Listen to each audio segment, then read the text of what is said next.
Dalawang ginto ang naiuwi ng Philippine Volcanoes matapos dominahin ang parehong women's at men's event sa Asian Meet na ginanap sa Nepal. Ang mga detalye iatid sa atin ni Matchpoint Mili Borja. Gumawa ng kasaysayan ang National Rugby Team ng Pilipinas na Philippine Volcanoes sa ginanap na Asia Rugby Emirates Sevens Trophy sa Nepal matapos maiuwi ang parehong ginto sa men's and women's event. Tinalo ng men's team ang Chinese Taipei sa finals with 27-14 score habang dinumina rin ang women's sa naging laban kontra India with 7-5 points.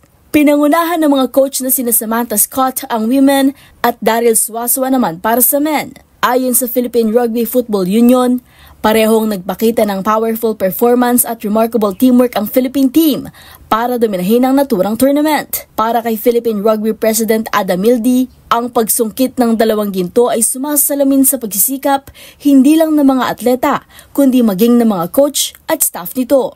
At yun ang mga latest updates sa mundo ng sports. Para sa MBC TV Network News, ito si Mili Borja, una sa Pilipinas, una sa Pilipino.